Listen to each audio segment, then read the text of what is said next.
ಕರ್ತನ ಪರಿಶುದ್ಧ ನಾಮದಲ್ಲಿ ನಿಮ್ಮೆಲ್ಲರಿಗೂ ವಂದನೆಗಳನ್ನು ಸಲ್ಲಿಸ್ತಾ ಇದ್ದೀನಿ. ಎಲ್ಲರಿಗೂ ಪ್ರೈಸ್ ದಿ ಲಾರ್ಡ್ ಮರ್ನಾಥ. ಮತ್ತೆ ದೇವರ ಮಹಾಕೃಪೆಯಿಂದ ಮತ್ತೆ ಈ ಒಂದು ಪ್ರಕಟಣೆ ಗ್ರಂಥವನ್ನು ಧ್ಯಾನ ಮಾಡುವುದಕ್ಕೆ ಅವಕಾಶವನ್ನು ಕೊಟ್ಟ ದೇವಾದಿ ದೇವರಿಗೆ ನನ್ನ ಒಂದು ಕೃತಜ್ಞತೆಗಳನ್ನು, ವಂದನೆಗಳನ್ನು, ಸ್ತುತಿ ಸ್ತೋತ್ರಗಳನ್ನು ಸಲ್ಲಿಸ್ತಾ ಇದ್ದೀನಿ. ಮತ್ತೆ ನಮ್ಮೆಲ್ಲರ ಒಂದು ಪ್ರಯತ್ನ ಈ ಪ್ರಕಟಣೆ ಗ್ರಂಥದಲ್ಲಿರುವ ಮತ್ತೆ ಅನೇಕ ವಿಷಯಗಳನ್ನು, ಬರವಣಿಗೆಯ ಕುರಿತಾದ ವಿಷಯಗಳನ್ನು ಧ್ಯಾನ ಮಾಡುವುದಕ್ಕೆ ನಮ್ಮ ಒಂದು ಪ್ರಯತ್ನವಾಗಿದೆ. ಅದರಲ್ಲಿ ಮತ್ತೆ ನಿಮ್ಮ ಒಂದು ಪ್ರಾರ್ಥನೆ, ನನ್ನ ಒಂದು ಪ್ರಾರ್ಥನೆ ಏನು ಅಂದರೆ, ಕರ್ತನೆ ನಿನ್ನ ಪರಿಶುದ್ಧಾತ್ಮದಿಂದ ನಮ್ಮನ್ನು ಬೆಳಗಿಸು. ಇದರಲ್ಲಿ ನನ್ನ ಒಂದು ಆಲೋಚನೆ, ನಮ್ಮ ಒಂದು ಸ್ವಂತದ ಒಂದು ಆಲೋಚನೆಗಳು ಬೇರೆ ಇತರೆದು ಬರಲಾರದೆ ನಿನ್ನ ಒಂದು ಆತ್ಮದಿಂದ ತುಂಬಿಸು. ನಿನ್ನ ಆತ್ಮ ಜೊತೆ ನಮ್ಮನ್ನು ನಡೆಸಿ ಈ ಪ್ರಕಟಣೆ ಗ್ರಂಥದಲ್ಲಿರುವ ವಿಷಯಗಳನ್ನು ಮತ್ತೆ ಅರ್ಥ ಮಾಡಿಕೊಳ್ಳುವುದಕ್ಕೆ, ಆ ಪ್ರಕಾರ ಸಿದ್ಧಪಡಿಕೊಳ್ಳುವುದಕ್ಕೆ, ಬರವಣಿಗೆಗೆ ಸಿದ್ಧಪಡುವಂತೆ ದೇವರೇ ನಮಗೆ ಸಹಾಯ ಮಾಡು ಅಂತ ನಮ್ಮ ಒಂದು ಪ್ರಾರ್ಥನೆ ಆಗಿದೆ. ಈಗ ಈ ಒಂದು ಪ್ರಕಟಣೆ ಗ್ರಂಥದ ವಿಷಯಗಳಾಗಿ ನಾವು ನೋಡುವುದಾದರೆ, ಹೋದ ಸೆಷನ್ನಲ್ಲಿ ಮತ್ತೆ ಪ್ರಕಟಣೆ ಗ್ರಂಥದ ವೈಶಿಷ್ಟ್ಯತೆ 7 ವಿಷಯಗಳನ್ನು ನಿಮ್ಮ ಜೊತೆ ಹಂಚಿಕೊಂಡಿದ್ದೆ. ಹಾಗೆ ಎರಡನೇದಾಗಿ ಅಪೊಸ್ತಲನಾದ ಯೋಹಾನನು, ಈ ಒಂದು ಮತ್ತೆ ಅಪೊಸ್ತಲನಾದ ಯೋಹಾನನ ಬಗ್ಗೆ 7 ಪ್ರತ್ಯೇಕವಾದ ವಿಷಯಗಳನ್ನು ಕೂಡ ನಾವು ಧ್ಯಾನ ಮಾಡಿದ್ವಿ. ಮತ್ತೆ ಇವತ್ತಿನ ನಮ್ಮ ಒಂದು ಧ್ಯಾನ ಅಂಶವು ಈ ಪ್ರಕಟಣೆ ಗ್ರಂಥದ ಮೊದಲನೇ ಅಧ್ಯಾಯದಲ್ಲಿ ಇರುವ 7 ವಿಷಯಗಳನ್ನು ನಾವು ಧ್ಯಾನ ಮಾಡುವುದಕ್ಕೆ ಪ್ರಯತ್ನ ಮಾಡೋಣ. ನಾವು ಗಮನಿಸೋದಾದರೆ ಈ ಪ್ರಕಟಣೆ ಗ್ರಂಥ ಮೊದಲನೇ ಅಧ್ಯಾಯ ತುಂಬಾ ಪ್ರತ್ಯೇಕವಾದ ಅಧ್ಯಾಯವಾಗಿ ನಾವು ಕಾಣ್ತೀವಿ. ಯಾಕೆ ಅಂದರೆ ಈ ಅಧ್ಯಾಯದಲ್ಲಿ ಕರ್ತನ ಪರಿಪೂರ್ಣ ಮಹಿಮೆಯನ್ನು ನಾವು ಕಾಣಬಹುದು. ಎರಡನೇದು, ಈ ಮೊದಲನೇ ಅಧ್ಯಾಯದಲ್ಲೇ ಈ ಪ್ರಕಟಣೆ ಗ್ರಂಥದ ಮತ್ತೆ ಓವರ್ ವ್ಯೂ ಅನ್ನು, ಮುಖಚಿತ್ರವನ್ನು ನಾವು ಕಾಣಬಹುದು. ಸೊ ಅದರಲ್ಲಿ ಮೊದಲನೇ ಅಂಶವನ್ನಾಗಿ ನಾವು ನೋಡುವುದಾದರೆ, ಮೊದಲನೇದು ಮತ್ತೆ ಪ್ರಕಟಣೆ ಗ್ರಂಥದ ಓವರ್ ವ್ಯೂ ಅನ್ನು ಫಸ್ಟ್ ಚಾಪ್ಟರ್ 1 19ನೇ ವಚನದಲ್ಲಿ ನಾವು ಕಾಣಬಹುದು. ಹೀಗಂತ ಬರೆಯಲ್ಪಟ್ಟಿದೆ. ಏನು? ಪ್ರಕಟಣೆ ಗ್ರಂಥ 1ನೇ ಅಧ್ಯಾಯ 19ನೇ ವಚನದಲ್ಲಿ ನಾವು ಇದನ್ನು ಕಾಣಬಹುದು. ಏನು ಅಂದರೆ, ಆದ್ದರಿಂದ ನೀನು ಕಂಡವುಗಳನ್ನು, ಈಗ ನಡೆಯುತ್ತಿರುವವುಗಳನ್ನು, ಮುಂದೆ ಆಗಬೇಕಾದವುಗಳನ್ನು ಬರೆ ಅಂತ ಈ ಮಾತನ್ನು ಕರ್ತನಾದ ಯೇಸು ಸ್ವಾಮಿಯವರು ಯೋಹಾನನಿಗೆ ಹೇಳಿದ ಹಾಗೆ ನಾವು ಕಾಣ್ತೀವಿ. ಈ ವಚನದಲ್ಲಿ, ಈ ವಚನವನ್ನು ನಾವು ಗಮನಿಸಿದರೆ ಪ್ರಕಟಣೆ ಗ್ರಂಥವನ್ನೆಲ್ಲ ಕೂಡ ಈ 3 ಪದಗಳಲ್ಲಿ ನಾವು ಕಾಣಬಹುದು. ಹೇಗೆ ಅನ್ನೋದು ನಾವು ನೋಡಿದರೆ, ಪ್ರಕಟಣೆ ಗ್ರಂಥದಲ್ಲಿ 22 ಅಧ್ಯಾಯಗಳು ಇದೆ, 22 ಚಾಪ್ಟರ್ಸ್. ಈ 22 ಚಾಪ್ಟರ್ಸ್ನಲ್ಲಿ ನಾವು ಗಮನಿಸಿದರೆ ಈ 3 ಪದಗಳು ನಾವು ನೋಡ್ಬೋದು. ಏನು ಅಂದರೆ, ಕರ್ತನಾದ ಯೇಸು ಸ್ವಾಮಿ ಅವರು ಯೋಹಾನನಿಗೆ ಹೇಳ್ತಾ ಇರೋದು, ಮೊದಲನೇದು ನೀನು ಕಂಡದ್ದನ್ನೆಲ್ಲ ಅಂತ ಒಂದು ಮೊದಲನೇ ಮಾತು. ಎರಡನೇದು ಏನಂತ ಹೇಳ್ತಾ ಇದ್ದಾರೆ ಅಂದ್ರೆ, ಈಗ ಇರುವುದನ್ನು, ಎರಡನೇ ಮಾತು ನಾವು ನೋಡೋದಾದ್ರೆ ಈಗ ನಡೆಯುತ್ತಿರುವುದನ್ನು ಅನ್ನೋದು ಎರಡನೇ ಮಾತು. ಮೂರನೇದು ಮುಂದೆ ಆಗಬೇಕಾದದ್ದನ್ನು ಅನ್ನೋದು ನಾವು ಕಾಣಬಹುದು.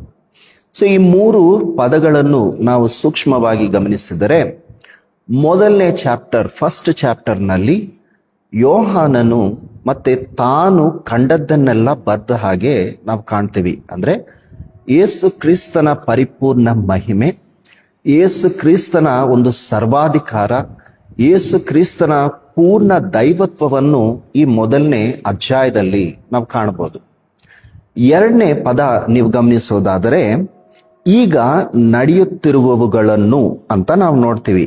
ಅಂದ್ರೆ ಆ ಮಾತಿಗೆ ಅರ್ಥ ಏನು ಅಂದ್ರೆ, ಸಭೆಗಳಲ್ಲಿ ನಡೆಯುತ್ತಿರುವುದನ್ನು ನೀನು ಬರೆ.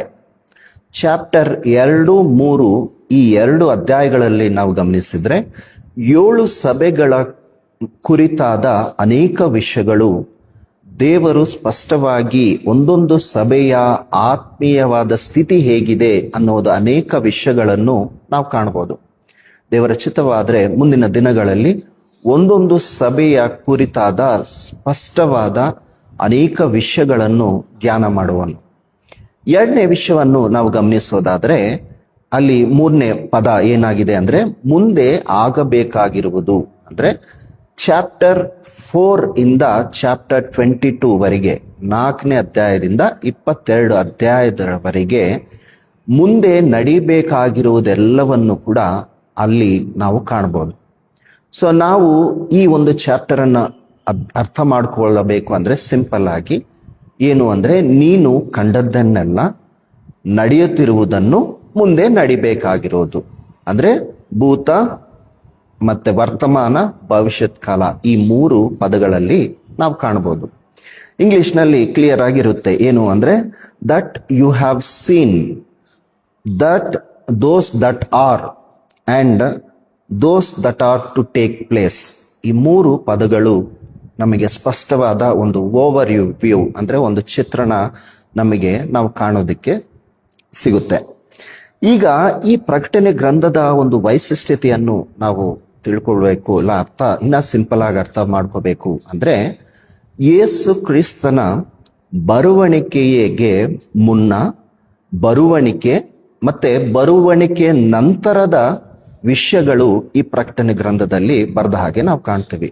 ಒಂದು ಬರುವಣಿಕೆಗೆ ಮುಂಚೆ ಮತ್ತೆ ಸಭೆಗಳಲ್ಲಿ ಪರಿಸ್ಥಿತಿ ಹೇಗಿದೆ ಅನ್ನುವುದು ಬರುವಣಿಕೆ, ಮತ್ತೆ 3ನೇದು ಬರುವಣಿಕೆಯ ನಂತರದ ವಿಷಯಗಳು. ಅಂದ್ರೆ ಸಭೆ ರೇಪ್ಚರ್ ಆಗಿ ಹೋದ ಮೇಲೆ ಉಳಿದವರಿಗೆ ಆಗುವ ಶ್ರಮೆಗಳಾಗ್ಲಿ ಮುಂದೆ ನಡಿಬೇಕಾಗಿರುವ ಅನೇಕ ವಿಷಯಗಳನ್ನು ನಾವು ಕಾಣಬಹುದು. ಇನ್ನೊಂದು ವಿಶಿಷ್ಟತೆ ಏನು ಅಂದ್ರೆ ಈ ಪ್ರಕಟಣೆ ಗ್ರಂಥವು ಅಂತ್ಯಕಾಲದ ಅನೇಕ ವಿಷಯಗಳನ್ನು ಸ್ಪಷ್ಟವಾಗಿ ತೋರಿಸುವ ಗ್ರಂಥವಾಗಿ ನಾವು ಕಾಣ್ತೀವಿ.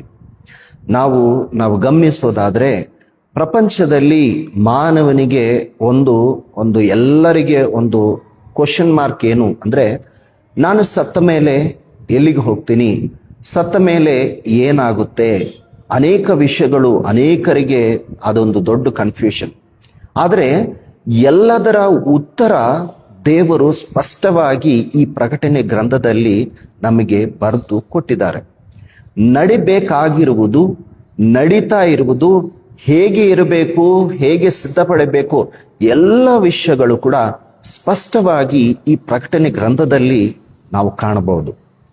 ಈ 3ನೇ ಮಾತು ನಿಮಗೆ ಹೇಳಿದೆ ಏನು, ನಡಿಬೇಕಾಗಿರುವುದು ಅನ್ನೋದು. ಈ ನಡಿಬೇಕಾಗಿರುವುದು ಅನ್ನೋದು ನಾವು ನೋಡೋದಾದ್ರೆ ಮತ್ತೆ 4ನೇ ಅಧ್ಯಾಯದಿಂದ 22 ಅಧ್ಯಾಯಗಳಲ್ಲಿ ಇರುವ ಅನೇಕ ವಿಷಯಗಳು ಮುಂದೆ ನಡಿಬೇಕಾಗಿರುವುದು ಎಲ್ಲವನ್ನು ಕೂಡ ದೇವರು ಸ್ಪಷ್ಟವಾಗಿ ಪರಿಶುದ್ಧ ಗ್ರಂಥದಲ್ಲಿ ನಮಗೆ ಬರೆಸಿ ಕೊಟ್ಟಿದ್ದಾರೆ. ಅನೇಕರಿಗೆ ಇರುವ ಒಂದು ಕ್ವಶನ್ ಮಾರ್ಕ್ ಏನಂದ್ರೆ ನಾನು ಸತ್ತ ಮೇಲೆ ಏನಾಗ್ತೀನಿ, ಇಲ್ಲ ನನ್ನ ಒಂದು ಪರಿಸ್ಥಿತಿ ಅನ್ನೋದಕ್ಕೆ ಸ್ಪಷ್ಟವಾಗಿ ವಾಕ್ಯದಲ್ಲಿ ನಾವು ಪ್ರಕಟಣೆ ಗ್ರಂಥದಲ್ಲಿ ನಾವು ನೋಡೋದಾದ್ರೆ ಎಲ್ಲಾರು ಹೇಳ್ತಾರೆ ಏನು, ನಾವು ಸತ್ತ ಮೇಲೆ ಏನ್ ತಗೊಂಡು ಹೋಗ್ತೀವಿ, ಏನು ತಗೊಂಡು ಹೋಗಲ್ಲ ಎಂತದ್ದು ಅನೇಕ ಮಾತುಗಳು ಕೇಳ್ತೀವಿ. ಆದ್ರೆ ಪರಿಶುದ್ಧ ಗ್ರಂಥದಲ್ಲಿ ಒಂದು ಸ್ಪಷ್ಟವಾದ ಒಂದು ಆನ್ಸರ್ ಏನಿದೆ ಅಂದ್ರೆ ನಾವು ಸತ್ತ ಮೇಲೆ ನಮ್ಮ ಜೊತೆ ನಮ್ಮ ಕ್ರಿಯೆಗಳು ಬರ್ತವೆ. ಆ ಕ್ರಿಯೆಗಳೇ ನಮಗೇನಂದ್ರೆ ಸಾಕ್ಷಿ ಕೊಡ್ತವೆ. ಸೊ ನಾವು ಮಾತಾಡೋದಾಗ್ಲಿ ನಮ್ಮ ಒಂದು ಕ್ರಿಯೆಗಳಾಗ್ಲಿ ಎಲ್ಲವೂ ಕೂಡ we should be very very careful. ಪ್ರಸಂಗಿ ಗ್ರಂಥದಲ್ಲಿ ನಾವು ನೋಡೋದಾದ್ರೆ ಸ್ಪಷ್ಟವಾಗಿ ಹೇಳ್ತಾರೆ, ನಿನಗೆ ಹೇಗೆ ಬೇಕೋ ಹಾಗೆ ಜೀವನ ಮಾಡು, ಎಲ್ಲ ಮಾಡು, ಆದ್ರೆ ಈ ಎಲ್ಲದಕ್ಕೆ ಕೂಡ ಒಂದು ತೀರ್ಪಿದೆ, ಅದನ್ನು ನೀನು ಮರೆಯಬೇಡ. So that is the conclusion for every person, for every man. So ಈಗ ನಾವು ಗಮನಿಸೋದಾದ್ರೆ ಈ ಪ್ರಕಟಣೆ ಗ್ರಂಥದಲ್ಲಿ ಮತ್ತೆ 5, 6, 7 ಈ 3 ವಚನಗಳು ತುಂಬಾ ಪ್ರಾಮುಖ್ಯವಾದ ವಚನಗಳಾಗಿ ನಾವು ಕಾಣ್ತೀವಿ. ಸೊ ಈ 3 ವಚನಗಳು ನಾವು ಮತ್ತೆ ಸಿಂಪಲ್ ಆಗಿ ನಮ್ಮ ಅಂದ್ರೆ ಒಂದು ನೆನಪಿಗೆ ನಾವು ಕರೆಕ್ಟಾಗಿ ಇಟ್ಕೋಬೇಕು ಅಂದ್ರೆ ಈ 3 ವಚನಗಳಿಗೆ 3 ಪದಗಳನ್ನು ನಾನು ಹೇಳ್ತೀನಿ. 5ನೇ ವಚನ, the power of Jesus Christ, ಯೇಸು ಕ್ರಿಸ್ತನ ಮತ್ತೆ ಶಕ್ತಿಯನ್ನು, ಸರ್ವಾಧಿಕಾರವನ್ನು ತೋರಿಸುವ ವಚನ. 6ನೇ ವಚನ ಏನಂದ್ರೆ, the purpose of Jesus Christ, ಯೇಸು ಕ್ರಿಸ್ತನ ಉದ್ದೇಶವನ್ನು, ದೇವರ ಉದ್ದೇಶವನ್ನು 6ನೇ ವಚನದಲ್ಲಿ ನಾವು ಕಾಣ್ತೀವಿ. 7ನೇ ವಚನದಲ್ಲಿ the programme of Jesus Christ ಅನ್ನೋದು ನಾವು ಕಾಣಬಹುದು. ಸೊ ಈ ಒಂದು ಅಧ್ಯಾಯವನ್ನು ನಾವು ನೋಡೋದಾದ್ರೆ, ಒಂದು the power of Jesus Christ, the programme of the purpose of Jesus Christ, ಆಮೇಲೆ the programme of Jesus Christ. ಯೇಸು ಕ್ರಿಸ್ತನ ಒಂದು ಸರ್ವಾಧಿಕಾರವು, 2ನೇದು ಆತನ ಉದ್ದೇಶವು, 3ನೇದು ಆತನ ಯೋಜನೆ, ದ ಪ್ಲಾನ್ ಅನ್ನೋದು ನಾವು ಕಾಣಬಹುದು. ಈಗ ಆ 3 ವಿಷಯಗಳಲ್ಲಿ ಕೆಲವು ವಿಷಯಗಳನ್ನು ನಾವು ಗಮನಿಸಬಹುದು. ಒಂದು ಮಾತು ನಿಮ್ಗೆ ಹೇಳಬೇಕು ಅಂದ್ರೆ, ಈ ಪ್ರಕಟಣೆ ಗ್ರಂಥ ತುಂಬಾ ಕೇರ್ಫುಲ್ ಆಗಿ ನಾವು ಧ್ಯಾನ ಮಾಡಬೇಕಾಗಿರುವ ಗ್ರಂಥ. ಯಾಕೆ ಅಂದ್ರೆ, ಆ ಗ್ರಂಥದಲ್ಲಿ ಮತ್ತೆ ಲಾಸ್ಟ್ ಅಧ್ಯಾಯ 22ನೇ ಅಧ್ಯಾಯದಲ್ಲಿ ನಾವು ಗಮನಿಸಿದ್ರೆ, ಅದಕ್ಕೆ ನೀನು ಒಂದು ಸೇರಿಸಬಾರ್ದು, ಅದರಿಂದ ಒಂದು ತೆಗೆಯಬಾರ್ದು. ಅಂದ್ರೆ ನಾವು ಅದರಲ್ಲಿ ಇರುವ ವಿಷಯಗಳನ್ನು ಪ್ರಾರ್ಥನಾ ಪೂರ್ವಕವಾಗಿ ಆತ್ಮೀಯ ಸಿದ್ಧತೆಯೊಂದಿಗೆ ನಾವು ಅದನ್ನ ಧ್ಯಾನ ಮಾಡುವರಾಗಿದ್ದೀವಿ.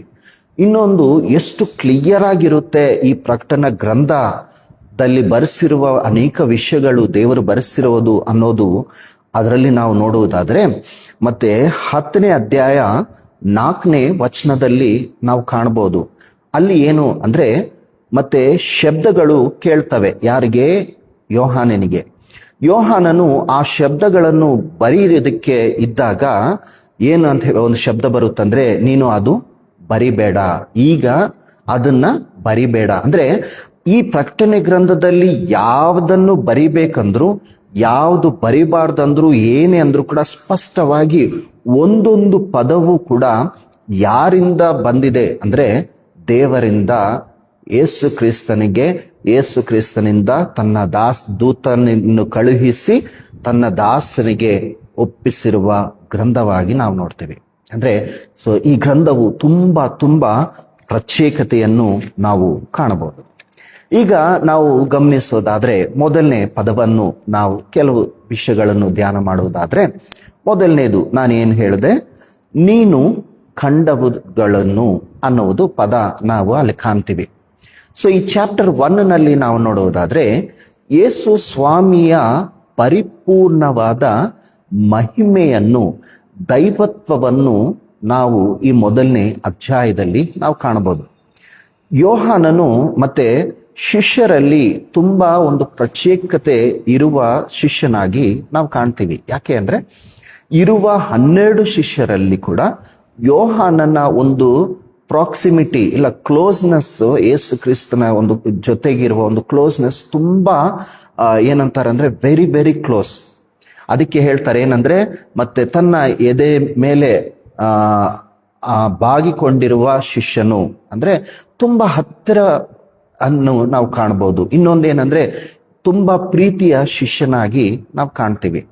ಸೊ ಯೋಹಾನನು ಯೇಸು ಸ್ವಾಮಿಯನ್ನು ಅನೇಕವಾದ ಸ್ಥಿತಿಗಳನ್ನು ನೋಡಿದ್ರು. ಈ ಭೂಲೋಕದಲ್ಲಿ ಯೇಸು ಸ್ವಾಮಿಯವರು ಮತ್ತೆ ಈ ಭೂಲೋಕದಲ್ಲಿ ಇದ್ದಾಗ ಆ ಶಿಷ್ಯತ್ವ ಅಂದ್ರೆ ಆ 3 ವರ್ಷ ಕಾಲ ಯೋಹಾನನು ಮತ್ತೆ ಯೇಸು ಸ್ವಾಮಿಯ ಅನೇಕವಾದ ರೂಪಗಳನ್ನು ನೋಡಿದ್ರು. ಅಂತೆ ರೂಪ ಅನ್ನೋದಂದ್ರೆ, ಮತ್ತೆ ಇನ್ನ ಸ್ಪಷ್ಟವಾಗಿ ಹೇಳಬೇಕು ಅಂದ್ರೆ, ಯೇಸು ಸ್ವಾಮಿಯ ಒಂದು ಏನೇನು ನೋಡಿದ್ರು ಅನ್ನೋದಂದ್ರೆ, ಒಂದು ರೂಪಾಂತರ, ಮಹಿಮೆ ಹೊಂದುವುದನ್ನು ನೋಡಿದ ಹಾಗೆ ನಾವು ಕಾಣ್ತೀವಿ. ಯೇಸು ಸ್ವಾಮಿಯವರು ಮಹಿಮೆ ಹೊಂದುವುದು, ಆಮೇಲೆ ಪುನರುತ್ಥಾನವಾದ ಕ್ರಿಸ್ತನನ್ನು ನೋಡಿದರು, ಆಮೇಲೆ ಆರೋಹಣವಾಗಿ ಅಂದ್ರೆ ಅಸೆನ್ಷನ್ ಆಗುವ ಕ್ರಿಸ್ತನನ್ನು ನೋಡಿದ ಶಿಷ್ಯನಾಗಿ ನಾವು ಕಾಣ್ತೀವಿ.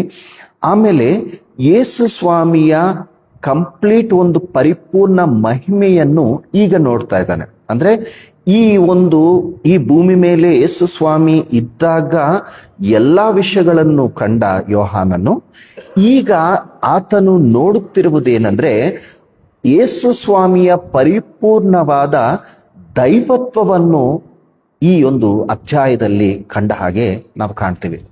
ಸೊ ನಾವು ನೋಡೋದಾದ್ರೆ ಮುಂಚೆ ಒಂದು ವಚನಗಳಲ್ಲಿ ಕೆಲವು ವಚನಗಳಲ್ಲಿ ನೋಡಿದ್ರೆ ಯೇಸು ಸ್ವಾಮಿಯ ಅಂದ್ರೆ ಆ ರೂಪವನ್ನು ನೋಡ್ತಾ ಇದ್ದಾನೆ, ಆತನ ಕಣ್ಣುಗಳನ್ನು ನೋಡ್ತಾ ಇದ್ದಾನೆ, ಆಮೇಲೆ ಆತನ ಒಂದು ಕಾಳುಗಳು, ಆತನ ಎಲ್ಲ ಒಂದೊಂದು ವರ್ಣನೆ ಎಷ್ಟು ಸ್ಪಷ್ಟವಾಗಿ ಅದು ಹೇಳ್ತಾ ಇದ್ದಾರೆ. ಮತ್ತೆ ಅದನ್ನ ಡೀಟೇಲ್ಡ್ ಆಗಿ ನಾವು ನೋಡೋಣ. ಸೊ ಈಗ ನಾನು ಹೇಳೋದೇನಂದ್ರೆ, ಈ ಒಂದು ಯೋಹಾನನು ತಾನು ಕಂಡದ್ದು ಅನ್ನೋದು ನಾವು ನೋಡೋದಾದ್ರೆ, ಯೋಹಾನನು ಮತ್ತೆ 5 ಪುಸ್ತಕಗಳನ್ನು ಪರಿಶುದ್ಧ ಗ್ರಂಥದಲ್ಲಿ ನಾವು ಕಾಣಬಹುದು. ಒಂದು ಸುವಾರ್ತೆ, ಆಮೇಲೆ 3 ಪತ್ರಿಕೆಗಳನ್ನು ನಾವು ಕಾಣ್ತೀವಿ, ಮತ್ತೆ 3ನೇದು ಮತ್ತೆ ಪ್ರಕಟಣೆ ಗ್ರಂಥವನ್ನು ನಾವು ಕಾಣ್ತೀವಿ. ಸೊ ಈ 3 ಗ್ರಂಥಗಳು ಕೂಡ ತುಂಬಾ ಪ್ರತ್ಯೇಕತೆಯನ್ನು ನಾವು ಕಾಣ್ತೀವಿ.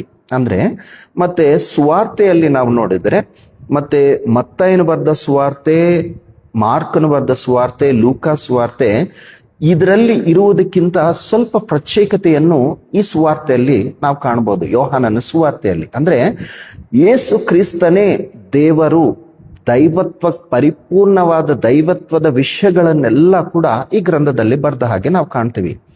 ಇನ್ನ ಸ್ಪೆಸಿಫಿಕ್ ಆಗಿ ಹೇಳಬೇಕು ಅಂದ್ರೆ, ಮತ್ತೆ ಈ ಯೋಹಾನನ ಸುವಾರ್ತೆ ಅಂದ್ರೆ 13ನೇ ಅಧ್ಯಾಯದಿಂದ ಲಾಸ್ಟ್ ಮತ್ತೆ ಅಧ್ಯಾಯದವರೆಗೆ ನಾವು ಗಮನಿಸಿದ್ರೆ, ಯೇಸು ಸ್ವಾಮಿಯ ಸಿಲುಬೆಗೆ ಹಾಕಕ್ಕೆ ಮುಂಚೆ ಅಂದ್ರೆ ಆ ಮುಂಚಿನ ಏನಂತಾರಂದ್ರೆ ಆ ಒಂದು ಕನ್ವರ್ಸೇಷನ್, ಆಮೇಲೆ ಸಿಲುಬೆಗೆ ಹಾಕೋದು, ಅವೆಲ್ಲವೂ ಕೂಡ ಅಷ್ಟು ಸ್ಪಷ್ಟವಾಗಿ ಬರೆದವ್ರು ಯಾರು ಅಂದ್ರೆ ಯೋಹಾನನಾಗಿ ನಾವು ಕಾಣ್ತೀವಿ. ಸೊ ಈ ಒಂದು ಈ ಸುವಾರ್ತೆಯಲ್ಲಿ ಆತನು ತೋರಿಸಿದ್ದೇನೆಂದ್ರೆ, ಯೇಸು ಕ್ರಿಸ್ತನ ದೈವತ್ವವನ್ನು ನಾವು ಆತನು ತೋರಿಸಿದ ಹಾಗೆ ಕಾಣ್ತೀವಿ. ಅಂಡ್ ಆತನ ಒಂದು ಮಾತು ಏನಂದ್ರೆ, ಈತನೇ ಯೇಸು ಸ್ವಾಮಿಯೇ ನಿಜವಾದ ದೇವರು, ಇವರೇ ದೇವರ ಮನುಷ್ಯ ಕುಮಾರನು, ಈತನಿಂದನೇ ರಕ್ಷಣೆ, ಅನೇಕವಾದ ವಿಷಯಗಳನ್ನು ನಾವು ಕಾಣ್ತೀವಿ. ಇಂಗ್ಲಿಷ್ ನಲ್ಲಿ ಹೇಳ್ತಾರೆ ಅಂದ್ರೆ, ಐ ಆಮ್ ಅನ್ನೋದು 7 ವರ್ಸಸ್ ನಲ್ಲಿ ಈ ಯೋಹಾನನು ಸ್ಪಷ್ಟವಾಗಿ ಹೇಳ್ತಾರೆ ಯೇಸು ಕ್ರಿಸ್ತನ ಬಗ್ಗೆ. 2ನೇದು ಪತ್ರಿಕೆಗಳಲ್ಲಿ ನಾವು ನೋಡೋದಾದ್ರೆ, ಇದೇ ಯೋಹಾನನು ಪತ್ರಿಕೆಗಳಲ್ಲಿ ಎಷ್ಟು ಸುಂದರವಾಗಿ ವರ್ಣನೆ ಮಾಡ್ತಾ ಇದ್ದಾರೆ ಅಂದ್ರೆ, ಮತ್ತೆ ಮೊದಲನೇ ಪತ್ರಿಕೆ, ಯೋಹಾನ್ ಬರೆದ ಮೊದಲನೇ ಪತ್ರಿಕೆ ಮತ್ತೆ 1ನೇ ಅಧ್ಯಾಯ 4ನೇ ವಚನವನ್ನು ನಾವು ಓದೋದಾದ್ರೆ ಎಷ್ಟು ಸ್ಪಷ್ಟವಾಗಿ ಹೇಳ್ತಾರೆ ಅಂದ್ರೆ, ನಾವು ನಿಮಗೆ ಪ್ರಚುರಪಡಿಸುವ ಜೀವವಾಕ್ಯವು ಆದಿಯಿಂದ ಇದ್ದದ್ದು, ನಾವು ಅದನ್ನು ಕಿವಿಯಾರೆ ಕೇಳಿ, ಕಣ್ಣಾರೆ ಕಂಡು, ಮನಸ್ಸಿಟ್ಟು ಗ್ರಹಿಸಿ, ಕೈಯಿಂದ ಮುಟ್ಟಿದ್ದು ಆಗಿರುವಂಥದ್ದು. ಆ ಜೀವವು ಪ್ರತ್ಯಕ್ಷವಾಯಿತು. ತಂದೆಯ ಬಳಿಯಲ್ಲಿದ್ದ ನಮಗೆ ಪ್ರತ್ಯಕ್ಷವಾದಂಥ ಆ ನಿತ್ಯ ಜೀವವನ್ನು ನಾವು ಕಂಡು ಅದನ್ನು ಕುರಿತು ಸಾಕ್ಷಿ ಹೇಳಿ ಅದನ್ನು ನಿಮಗೆ ತಿಳಿಯುಪಡಿಸುತ್ತಿದ್ದೇವೆ. ಸೊ ಯೋಹಾನನು ಈ ಪ್ರಕಟಣೆ ಗ್ರಂಥದಲ್ಲಿ ಕಾಣೋದಕ್ಕೆ ಮುಂಚೆ ಇವರ ಒಂದು ಸಾಕ್ಷಿ ಏನಾಗಿತ್ತು, ಇವರ ಒಂದು ಸುವಾರ್ತೆ ಹೇಗೆ ಪ್ರಕಟಣೆ ಮಾಡ್ತಾ ಇದ್ರು ಅಂದ್ರೆ, ನಾವು ನೋಡಿದ್ದನ್ನು, ನಾವು ಕಣ್ಣಾರೆ ನೋಡಿದ್ದನ್ನು, ಕಿವಿಯಾರೆ ಕೇಳಿದ್ದನ್ನು, ನಾವು ಯಾವುದನ್ನು ಮುಟ್ಟಿದ್ವೋ, ಅಂದ್ರೆ ಎವ್ರಿಥಿಂಗ್, ಅದನ್ನೆಲ್ಲವನ್ನು ನಾವು ನೋಡಿದ್ವಿ. ಅದರ ಒಂದು ಸಾಕ್ಷಿ ಏನು ಅಂದ್ರೆ, ಇವರೇ ಯೇಸು ಸ್ವಾಮಿಯೇ ಆ ನಿತ್ಯ ಜೀವಕ್ಕೆ ಮಾರ್ಗ, ಯೇಸು ಸ್ವಾಮಿಯೇ ಆ ನಿತ್ಯ ಜೀವವು ಅಂತ ಸ್ಪಷ್ಟವಾಗಿ ಆ ಕಂಡದ್ದನ್ನು ಆತನು ಅಲ್ಲಿ ಸಾಕ್ಷಿ ಕೊಟ್ಟ ಹಾಗೆ ನಾವು ಕಾಣ್ತೀವಿ. ಸೊ ಪತ್ರಿಕೆ ಭಾಗವು ಏನ್ ಹೇಳ್ತಾ ಇದೆ ಅಂದ್ರೆ, ಈ ಒಂದು ಸುವಾರ್ತೆಯನ್ನು ನೀವು ಪರಿಪೂರ್ಣವಾಗಿ ನಂಬಿರಿ, ಗ್ರಹಿಸಿರಿ ಅನ್ನೋದು ನಾವು ನೋಡ್ತಾ ಇದ್ದೇವೆ ಪತ್ರಿಕೆ ಭಾಗದಲ್ಲಿ. ಪ್ರಕಟಣೆ ಗ್ರಂಥದಲ್ಲಿ ನಾವು ನೋಡೋದಾದ್ರೆ, ಅಲ್ಲಿ ಸ್ಪಷ್ಟವಾಗಿ ಕಾಣುವ ಒಂದೇ ಮಾತು ಏನು ಅಂದ್ರೆ, ಸಿದ್ಧ ಪಡಿರಿ. ಒಂದೇ ಮಾತು ಏನಂದ್ರೆ, ಸಿದ್ಧ ಪಡಿರಿ, ಬಿ ರೆಡಿ. ಸೊ ಯಾಕೆ ಅಂದ್ರೆ, ಇವರ ಒಂದು ಸಾಕ್ಷಿ ಏನು ಅಂದ್ರೆ, ನಾವು ನೋಡಿದ್ದು ಕಂಡಿದ್ದು ಅವೆಲ್ಲ ಕೂಡ ಯಾವುದನ್ನು ತೋರಿಸಿದ್ವಿ ನಾವು? ನಿತ್ಯ ಜೀವಕ್ಕೆ ಮಾರ್ಗವನ್ನು ನಾವು ತೋರಿಸಿದ್ವಿ. ಸೊ ಈಗ ಈ ನಿತ್ಯ ಜೀವವನ್ನು ನಂಬುವುದು ನಂಬದೇ ಇರುವುದು ಅದು ನಿಮಗೆ ಬಿಟ್ಟಿದ್ದು. ಆದರೆ ನೀವು ನಂಬದೇ ಹೋದರೆ ಮುಂಚೆ ಬರುವ ಕಾನ್ಸಿಕ್ವೆನ್ಸಸ್ ಎಲ್ಲ ಕೂಡ ಈ ಗ್ರಂಥದಲ್ಲಿ ಸ್ಪಷ್ಟವಾಗಿ ನೀವು ನೋಡ್ತೀರಿ. ನೀವು ನಂಬಿದರೆ ಕರ್ತನ ಒಂದು ಮಹಿಮೆ ಹೇಗಿದೆ ಅಂದ್ರೆ, ಆತನು ಮೇಘಗಳೊಂದಿಗೆ ಬರ್ತಾ ಇದ್ದಾನೆ. ಆತನು ಬಂದಾಗ ಯಾರು ತನ್ನನ್ನು ವಿಶ್ವಾಸವಿಟ್ಟು ಯಾರು ನಂಬಿಕೆಯಲ್ಲಿರ್ತಾರೋ ಅವರನ್ನು ದೇವರು ಏನ್ ಮಾಡ್ತಾರೆ, ಯೇಸು ಸ್ವಾಮಿ ಏನ್ ಮಾಡ್ತಾರೆ ಅಂದ್ರೆ ಅವರನ್ನು ಕರೆದು ಹೋಯ್ತಾರೆ ಅನ್ನುವುದು ಸ್ಪಷ್ಟವಾಗಿ ತೋರಿಸುವ ಗ್ರಂಥ ಯಾವುದು ಅಂದ್ರೆ ಈ ಪ್ರಕಟಣೆ ಗ್ರಂಥವಾಗಿ ನಾವು ಕಾಣ್ತೀವಿ. ಸೊ ಮೊದಲನೇದು ಏನ್ ಹೇಳ್ತಾ ಇದ್ದಾರೆ ಅಂದ್ರೆ, believe he is the god. ಎರಡನೇದು ಏನು ಅಂದ್ರೆ ಎರಡನೇದು ಏನ್ ಹೇಳ್ತಾ ಇದ್ದಾರೆ ಅಂದ್ರೆ, ಪತ್ರಿಕೆಯಲ್ಲಿ ಅದನ್ನು ನೀವು ಪರಿಪೂರ್ಣವಾಗಿ ಸ್ಥಿರವಾಗಿ ನಿಮ್ಮ ನಂಬಿಕೆಯನ್ನು ಇಟ್ಕೊಳ್ಳಿರಿ, ಯಾಕಂದ್ರೆ ಅವರೇ ನಿತ್ಯ ಜೀವ. ಮೂರನೇದು ಪ್ರಕಟಣೆ ಗ್ರಂಥದಲ್ಲಿ ಏನ್ ತೋರಿಸ್ತಾ ಇದ್ದಾರೆ ಅಂದ್ರೆ, be ready because he is coming very soon. So ಸಿದ್ಧಪಡಿರಿ. ನೀವು ಸಿದ್ಧಪಟ್ಟಿಲ್ಲ ಅಂದ್ರೆ ಅದರ ಒಂದು ಕಾನ್ಸಿಕ್ವೆನ್ಸಸ್ ಹೇಗಿರುತ್ತೆ, ಅದರ ಒಂದು ಪರಿಣಾಮಗಳು ಹೇಗಿರುತ್ತೆ ಅನ್ನೋದು ಕೂಡ ತೋರಿಸ್ತಾ ಇದ್ದಾರೆ.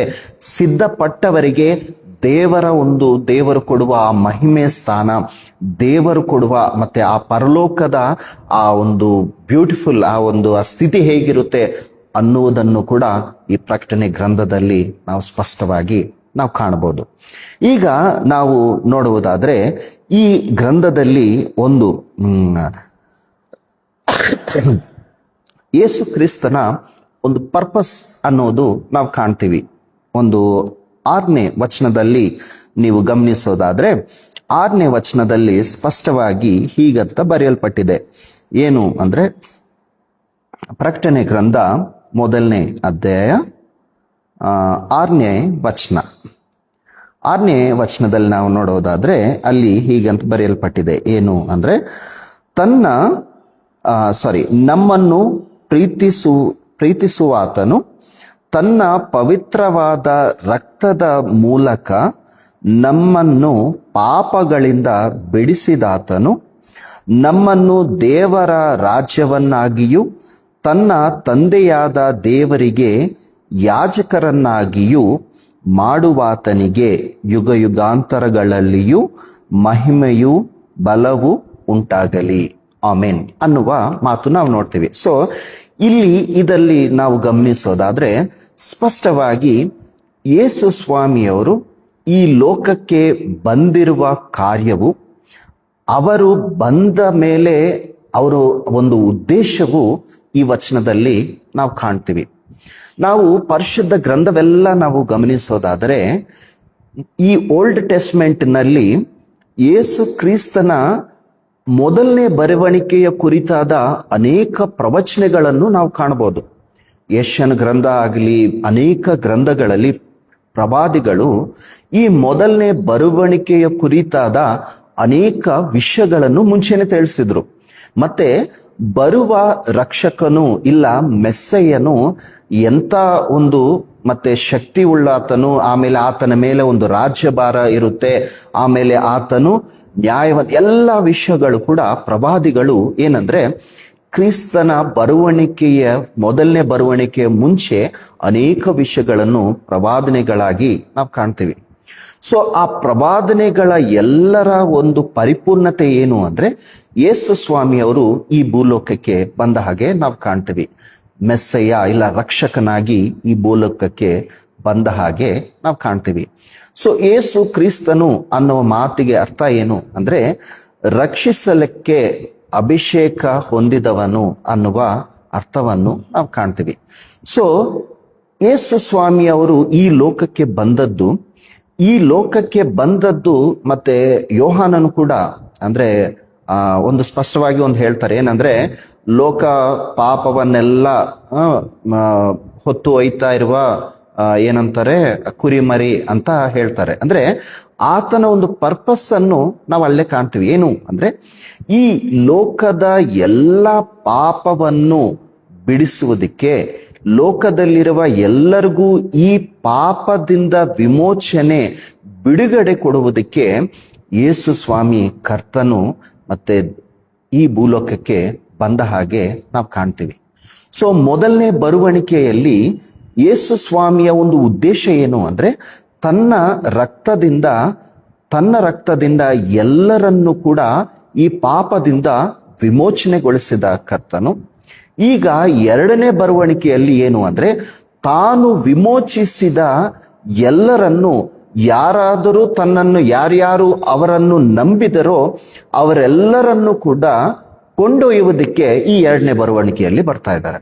ಸೊ ಮೊದಲನೇ ಬರುವಣಿಕೆಯಲ್ಲಿ ತನ್ನ ರಕ್ತದಿಂದ ಎಲ್ಲರನ್ನು ಬಿಡಿಸೋದಿಕ್ಕೆ, ವಿಮೋಚನೆಗೊಳಿಸೋದಿಕ್ಕೆ ಬಂದರು.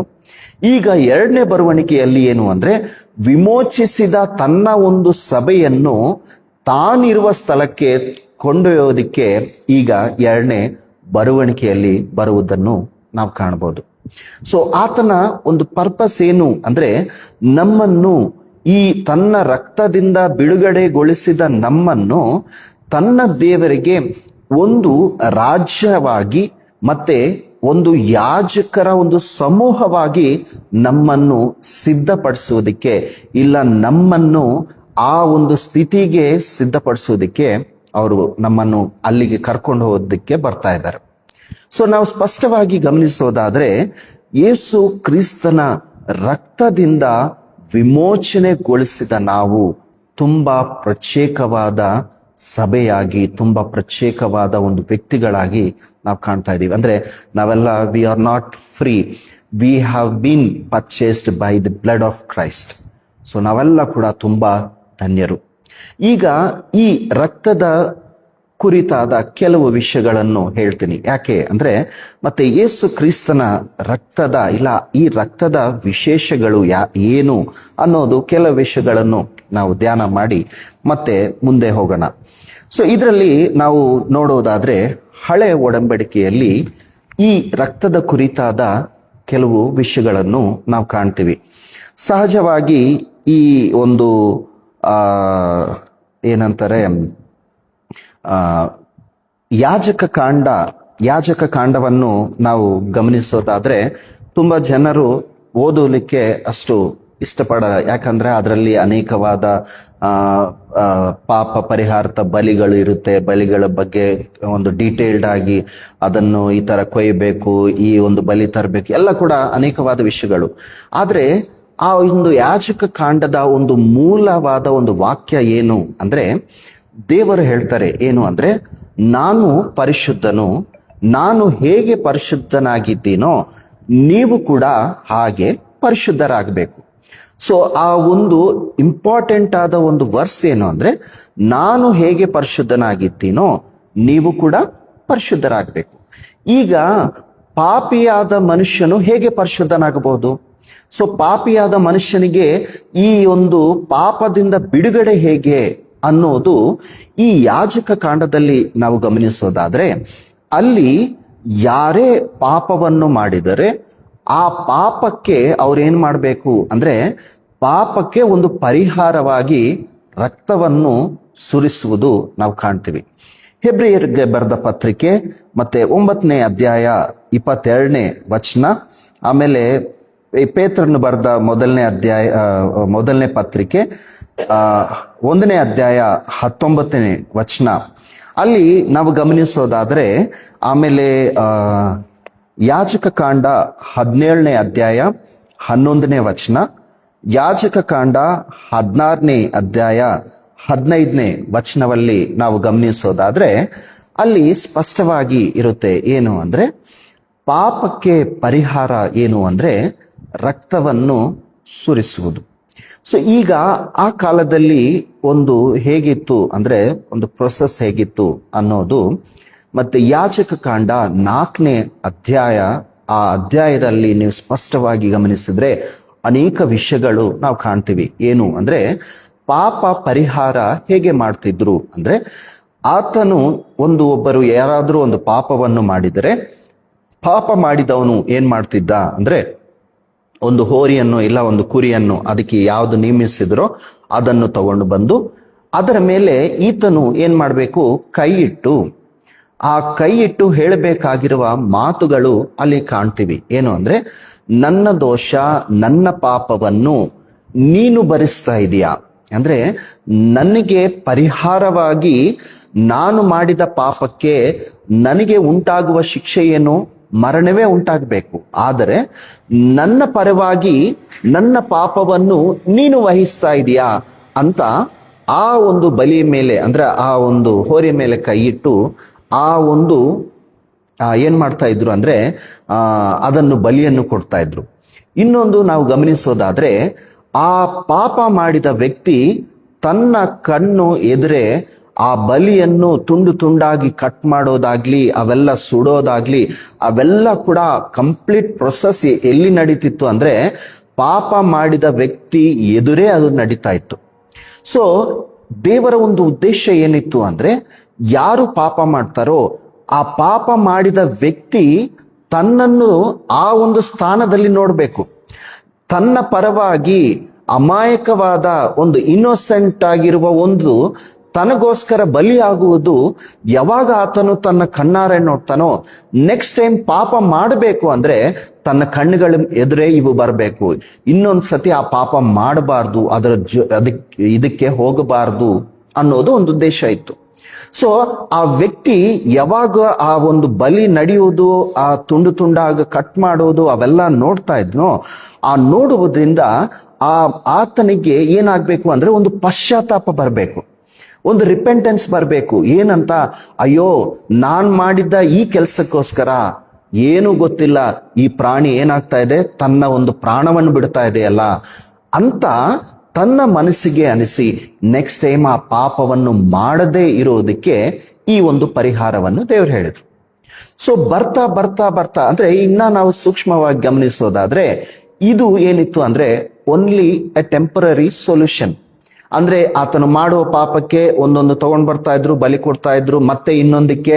So there was no permanent solution. ಇದೇನಂದ್ರೆ ಓನ್ಲಿ ಟೆಂಪರರಿ ಸೊಲ್ಯೂಷನ್.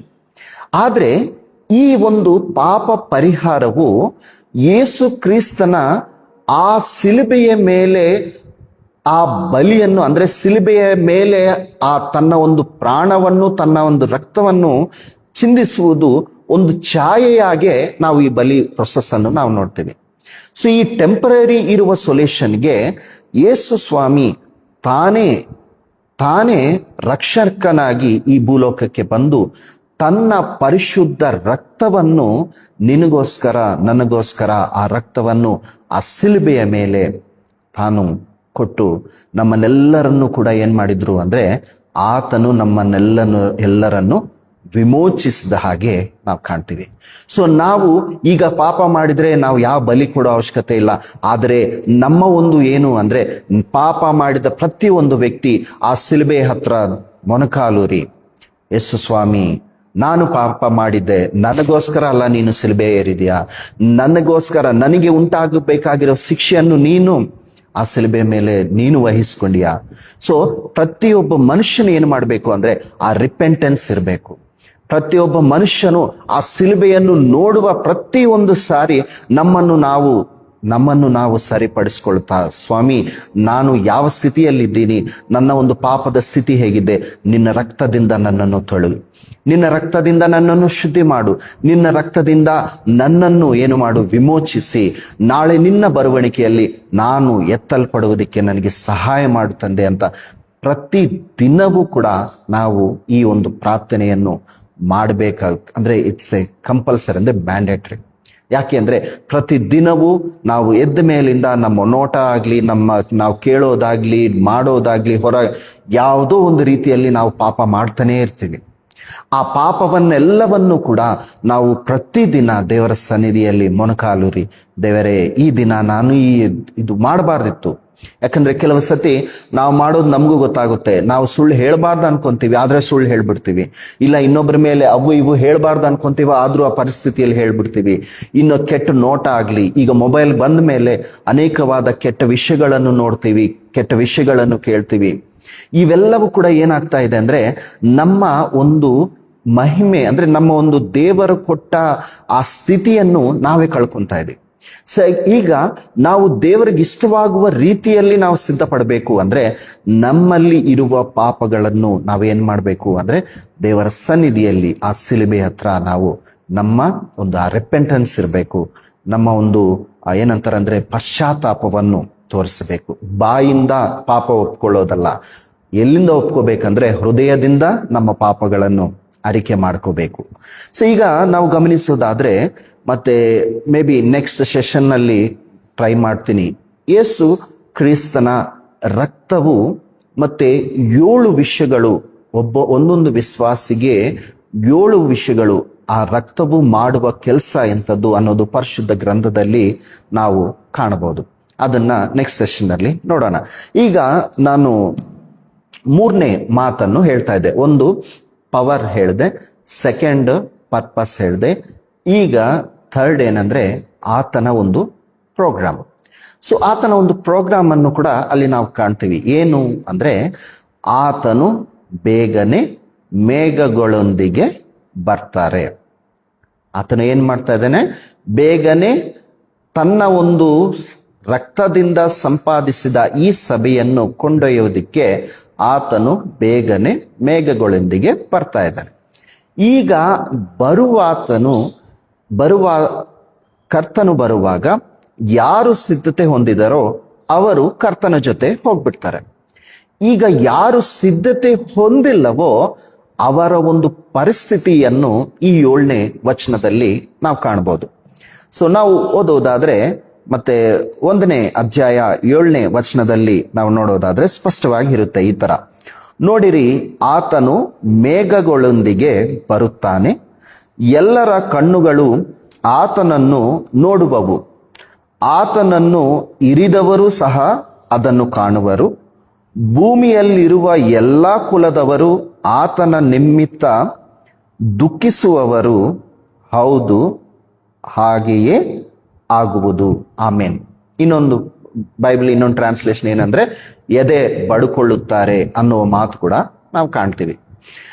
ಈಗ ಈ ಒಂದು ವಿಷಯವನ್ನು ನಾವು ಗಮನಿಸೋದಾದ್ರೆ, ಕರ್ತನ ಬರುವಣಿಕೆ ಎಷ್ಟು ಸ್ಪಷ್ಟ ಅನ್ನೋದು ನಾವು ಕಾಣ್ತೀವಿ. ಆಕ್ಚುಲಿ ಇದರಲ್ಲಿ ಏನು ಅಂದ್ರೆ, ಹೌದು ನಿಜ, ಹಾಗೆಯೇ ಆಗುವುದು, ಹೌದು ಹಾಗೆಯೇ ಆಗುವುದು, ಆಮೇನ್ ಅನ್ನುವ ಪದ, ಹಾಗೆಯೇ ಆಗುವುದು ಅನ್ನುವ ಪದಕ್ಕೆ ಗ್ರೀಕ್ ಪದ ನೈ ಅನ್ನೋದು ನಾವು ಕಾಣ್ತೀವಿ, NAI. ಅದರ ಒಂದು ಟ್ರಾನ್ಸ್ಲೇಷನ್ ಎಷ್ಟು ಕ್ಲಿಯರ್ ಇದೆ ಅಂದ್ರೆ, ಟ್ರೂಲಿ, ಡೆಫಿನೆಟ್ಲಿ ಅನ್ನೋದು ಅದರ ಒಂದು ಅರ್ಥವನ್ನು ನಾವು ಕಾಣ್ತೀವಿ. ಅಂದ್ರೆ ಖಂಡಿತವಾಗಲೂ ನಡೆಯುತ್ತೆ, it is final, it will definitely happen ಅನ್ನೋದು ನಾವು ಕಾಣ್ತೀವಿ. ಸೊ ಕ್ರಿಸ್ತನ ಬರುವಣಿಕೆ ತುಂಬಾ ಹತ್ತಿರ ಇದೆ. ಆ ಬರುವಣಿಕೆಗೆ ಸಿದ್ಧರಾದವರು ಏನಾಗ್ತಾರೆ, ಆ ಬರುವಣಿಕೆಯಲ್ಲಿ ಎತ್ತಲ್ಪಡ್ತಾರೆ. ಈಗ ಬಿಡಲ್ಪಟ್ಟವರ ಪರಿಸ್ಥಿತಿಯನ್ನು ಈ ವಚನದಲ್ಲಿ ನಾವು ಕಾಣ್ತೀವಿ. ಈ ವಚನದಲ್ಲಿ ನಾವು ಗಮನಿಸೋದಾದ್ರೆ 3 ತರವಾದ ವ್ಯಕ್ತಿಗಳು ಬಿಡಲ್ಪಡ್ತಾರೆ. ಅಂಡ್ ಅವರ ಒಂದು ಪರಿಸ್ಥಿತಿ ಹೇಗಿರುತ್ತೆ ಅಂದ್ರೆ, ಬಿಡಲ್ಪಡೋದಂತಂದ್ರೆ 3 ತರವಾದ ಒಂದು ಎಕ್ಸ್ಪ್ರೆಷನ್, ಅಂದ್ರೆ ಬರವಣಿಗೆ ಆದ ನಂತರ 3 ತರವಾದ ಸ್ಥಿತಿಗಳನ್ನು ನಾವು ಕಾಣ್ತೀವಿ. ಇಲ್ಲಿ ಏನು ಅಂತ ನಾವು ನೋಡೋದಾದ್ರೆ, ಎಲ್ಲರ ಕಣ್ಣುಗಳು ನೋಡ್ತವೆ ತನ್ನ ಒಂದು ಬರವಣಿಗೆಯನ್ನು. 2ನೇದು, ಆತನನ್ನು ಇರಿದವರು ನೋಡ್ತಾರೆ. 3ನೇದು, ಭೂಮಿಯಲ್ಲಿರುವ ಎಲ್ಲಾ ಕುಲದವರು ಕೂಡ ಆತನನ್ನು ನೋಡಿ ಎದೆ ಬಡ್ಕೊಳ್ತಾರೆ. ಸೊ ಇದರಲ್ಲಿ ಏನು ಅಂದ್ರೆ, ಯಾರು ಎಕ್ಸೆಪ್ಷನ್ ಇಲ್ಲ. ಈ ಭೂಲೋಕದಲ್ಲಿ ಇರುವ ಎಲ್ಲ ಪ್ರತಿಯೊಂದು ವ್ಯಕ್ತಿ, ಪ್ರತಿಯೊಂದು ಕುಲದವರಾಗ್ಲಿ, ಮತದವರಾಗ್ಲಿ, ಎಂಥವರೇ ಆಗ್ಲಿ, ಯಾವ ಊರಿನಲ್ಲಿರ್ಲಿ, ಯಾವ ಮತ್ತೆ ದೇಶದಲ್ಲಿರ್ಲಿ, ಎಂಥವರೇ ಇರ್ಲಿ, ಎಲ್ಲರೂ ಕೂಡ ಆ ಬರವಣಿಗೆ ಅಂದ್ರೆ ಆ ಬರವಣಿಗೆ ತಮ್ಮ ಕಣ್ಣಾರೆ ನೋಡ್ತಾರೆ. ಅದಾದ್ಮೇಲೆ ಏನ್ ಮಾಡ್ತಾರೆ ಅಂದ್ರೆ ಎದೆ ಬಡ್ಕೊಳ್ತಾರಂತೆ. ಯಾಕೆ ಎದೆ ಬಡ್ಕೊಳ್ತಾರೆ ಅನ್ನೋದು ನಾವು ಕೆಲವು ವಿಷಯಗಳನ್ನು ಅಂದ್ರೆ ಡೀಟೇಲ್ಡ್ ಆಗಿ ಮತ್ತೆ ನೋಡೋಣ. ಕೆಲವು ವಿಷಯಗಳನ್ನು ನಾವು ನೋಡೋದಾದ್ರೆ, ಅದರಲ್ಲಿ ಅನೇಕ ವಿಶ್ವಾಸಿಗಳು ಕೂಡ ಎದೆ ಬಡ್ಕೊಳ್ತಾರೆ ಅಂತೆ. ಯಾಕೆ ಎದೆ ಬಡ್ಕೊಳ್ತಾರೆ ಅಂದ್ರೆ, ಮೊದಲನೇದು ಏನು ಅಂದ್ರೆ, ಅವ್ರು ಹೇಳ್ಕೊಂತಾರಂತೆ, ಅಯ್ಯೋ ನಾವು ಇಷ್ಟು ಬೇಗ ದೇವರು ಬರ್ತಾರೆ, ಯೇಸು ಸ್ವಾಮಿ ಬರ್ತಾರೆ ಅಂತ ನಾವು ಅನ್ಕೊಂಡಿರ್ಲಿಲ್ಲ. ನಾವು 2000 ವರ್ಷದಿಂದ ನಮ್ಮ ಸಭೆಯಲ್ಲಿ ಹೇಳ್ತಾ ಇದ್ರು, ನಮ್ಮ ಪಾದ್ರಿಯವರು ಹೇಳ್ತಾ ಇದ್ರು, ಅನೇಕ ಏನು ಪತ್ರಿಕೆಗಳಾಗ್ಲಿ ಬೈಬಲ್ ಅನೇಕವು ಓದ್ತಾ ಇದ್ವಿ. ಏನಂತ? ದೇವರು ಬರ್ತಾರೆ, ಬೇಗ ಬರ್ತಾರೆ, ಬೇಗ ಬರ್ತಾರೆ ಅಂತ ಓದ್ತಾ ಇದ್ವಿ. ಆದ್ರೆ ನಾವೇನ್ ಅನ್ಕೊಂಡಿವಿ? ಇಷ್ಟು ಬೇಗ ಬರ್ತಾರೆ ಅನ್ಕೊಂಡಿದ್ದಿಲ್ಲ. ಈಗ ನಾವು ಸಿದ್ಧರಾಗುವ ಸಮಯ ಕೂಡ ಇಲ್ಲ, ಸಿದ್ಧರಾಗಬೇಕನ್ನೋದು ಕೂಡ ನಮಗೆ ಹೇಗನ್ನೋದು ಅರ್ಥ ಆಗಿಲ್ಲ. ಈಗೇನು? ಈಗ ದೇವರು ಯೇಸು ಸ್ವಾಮಿ ಹೋಗ್ಬಿಟ್ಟ ಮೇಲೆ ಪರಿಸ್ಥಿತಿ ಏನು? ಈಗ ನಮ್ಮ ಪರಿಸ್ಥಿತಿ ಏನು? ನಾವು ಸಂಪೂರ್ಣವಾಗಿ ಯೇಸು ಸ್ವಾಮಿಯನ್ನು ಸಂಪೂರ್ಣವಾಗಿ ಆ ಬರುವಣಿಕೆಗೆ ಸಿದ್ಧರಾಗಿಲ್ಲ ಅಲ್ಲ ಅಂತ ಎಲ್ಲರೂ ಎದೆ ಬಡ್ಕೊಳ್ತಾರಂತೆ. ಇನ್ನೊಂದು ಯಾರು ಎದೆ ಬಡ್ಕೊಳ್ತಾರೆ ಅಂದ್ರೆ, ಯಾರು ವಿಶ್ವಾಸಿಗಳೇ ಅವರಿಗೆ ಅರ್ಥ ಆಗೋದೇನಂದ್ರೆ, ಅಯ್ಯೋ ಈಗ ಕರ್ತನು ಸಭೆಯನ್ನು ಕೊಂಡು ಒಯ್ದ ಮೇಲೆ ಮುಂದೆ ನಡಿಬೇಕಾಗಿರುವುದು ಎಲ್ಲವೂ ಕೂಡ ಆತನು ಬರೆದು ಕೊಟ್ಟಿದ್ದಾನಲ್ವಾ. ಈಗ ಮುಂದೆ ನಡಿಬೇಕಾಗಿರುವ ಆ ಶ್ರಮೆಗಳಾಗ್ಲಿ, ಆ 7 ವರ್ಷಗಳ ಆ ಕಷ್ಟಗಳು, ಆ ಒಂದು ತೀವ್ರತೆಯನ್ನು ಯಾರು ಸಹಿಸ್ಕೊಳ್ಳಕ್ಕಾಗುತ್ತೆ? ಅವನ್ನ ನೆನೆಸಿಕೊಂಡು ಎದೆ ಬಡ್ಕೊಳ್ತಾರಂತೆ. ಇನ್ನೊಬ್ರು ಯಾರು ಎದೆ ಬಡ್ಕೊಳ್ತಾರೆ ಅಂದ್ರೆ, ನಾಮಿನಲ್ ಕ್ರಿಶ್ಚಿಯನ್ಸ್ ಕೂಡ ಎದೆ ಬಡ್ಕೊಳ್ತಾರಂತೆ. ಅಯ್ಯೋ ನಾವು ಯೇಸು ಸ್ವಾಮಿಯನ್ನು ನಾವು ನಂಬಿದ್ವಿ.